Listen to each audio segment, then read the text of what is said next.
Hey people, I'm here with another episode of Bible Q&A.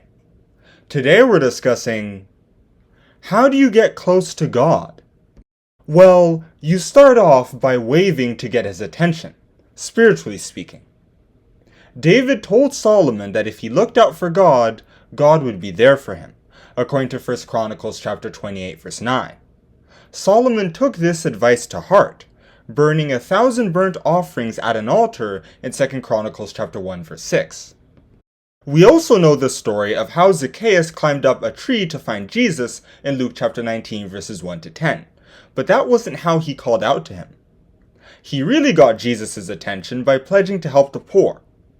These good deeds prompted Jesus to say that he would be saved, because that's the kind of thing that brings God close to you. As the psalmist said, "My soul longeth, yea, even fainteth for the courts of the Lord. My heart and my flesh crieth out for the living God. O Lord of hosts, blessed is the man that trusteth in thee." Psalms chapter 84 verses 2 and 12. But while you do that, you also have to put away sin, because like body odor, sin tends to cause God to turn his nose up at people. For example, after the affair of the golden calf, Jehovah sent an angel to lead the Israelites to Canaan in Exodus chapter 32 verse 34, because he didn't want to go near them himself. On the other hand, people who are righteous smell good to God, and he'll allow them to visit his house, according to Hosea chapter 5 verse 5. It was the sweet savor of Noah's burnt offering, his righteousness really, that made Jehovah spare the earth in Genesis chapter 8 verse 21, and it is the sweet savor of his children that will make him reshape the world for their benefit. He said in Ezekiel, "I will accept you with your sweet savor, when I bring you out from the people, and gather you out of the countries wherein ye have been scattered, and I will be sanctified in you before the heathen." Ezekiel chapter 20 verse 41.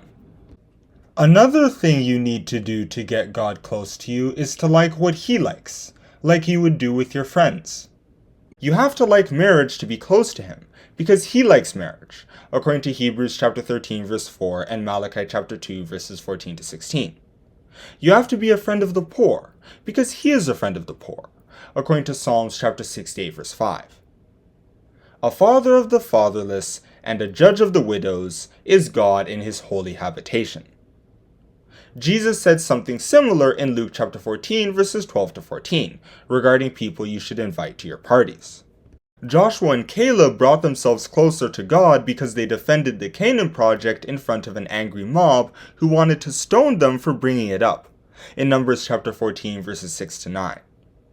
If someone insults Christianity, you should be able to counter them, and if someone asks you about your faith, even if it might offend them, you should be able to give them a decent answer. Once you do these things and get close to God, you'll be able to live in his house, and get shelter when things get tough. As the psalmist said, "He that dwelleth in the secret place of the Most High shall abide under the shadow of the Almighty." Psalms chapter 91 verse 1.